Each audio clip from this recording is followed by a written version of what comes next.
मित्रों, जय भीम। काफ़ी दिनों से मैं सोच रहा था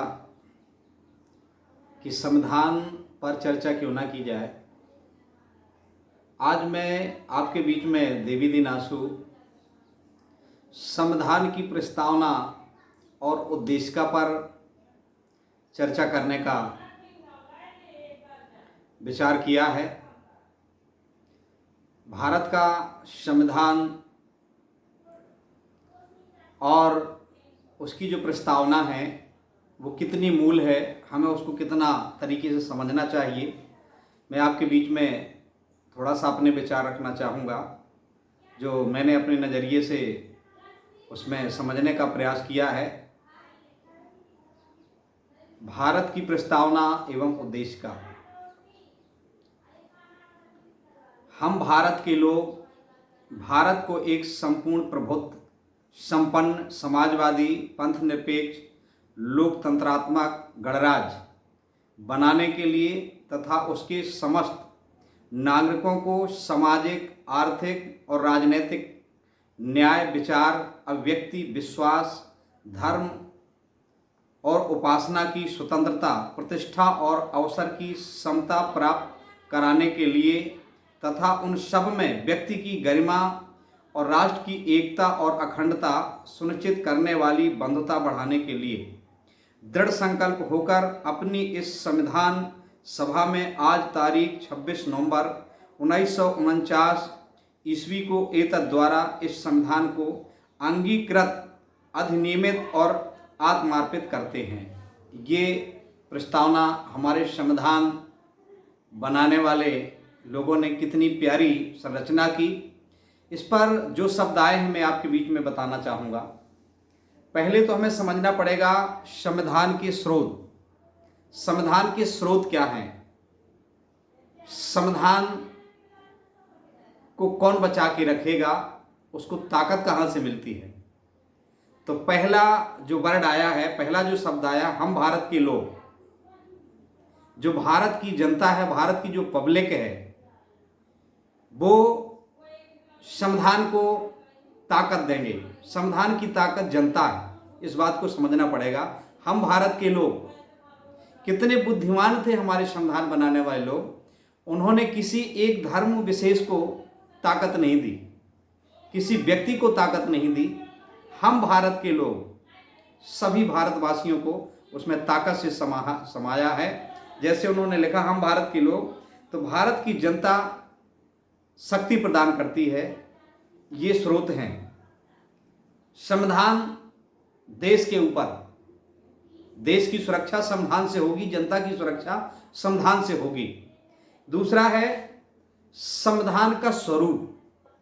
संविधान के स्रोत भारत की जनता हो गई और संविधान का स्वरूप कितना प्यारा बनाया, एक समझने की बात है। सुनिए आप। पहला देखिए, जो आगे का शब्द आया है संपूर्ण प्रभुत्व संपन्न। मैंने प्रयास किया है, इसको 5 खंड दिए, 5 वर्ण दिए हैं।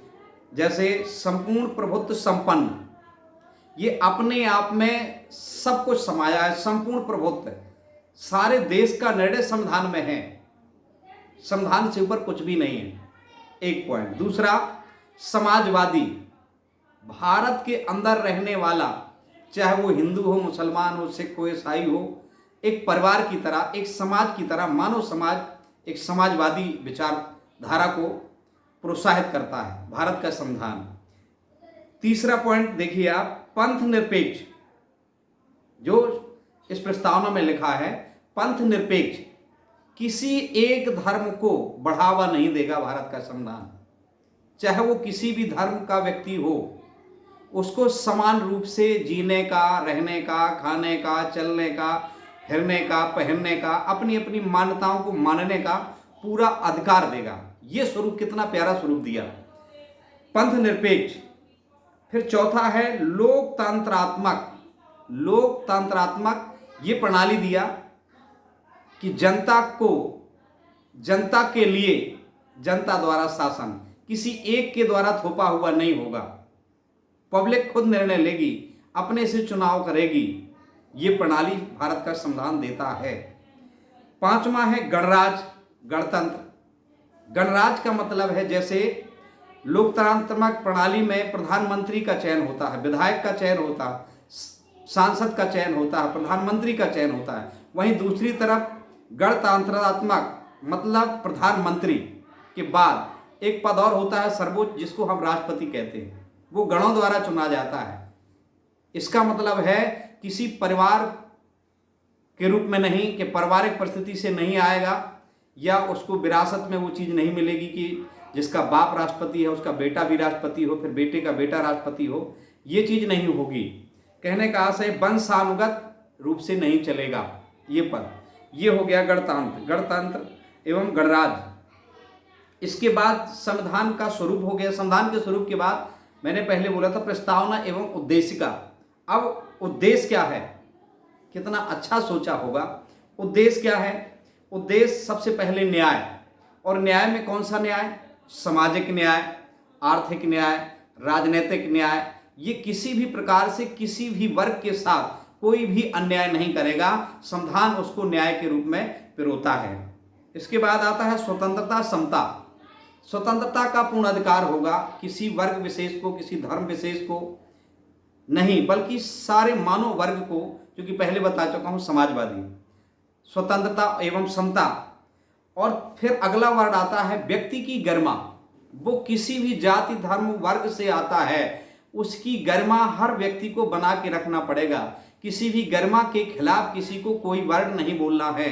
किसी जाति विशेष को, किसी धर्म विशेष को हमें कोई बात बड़ी या छोटी करके नहीं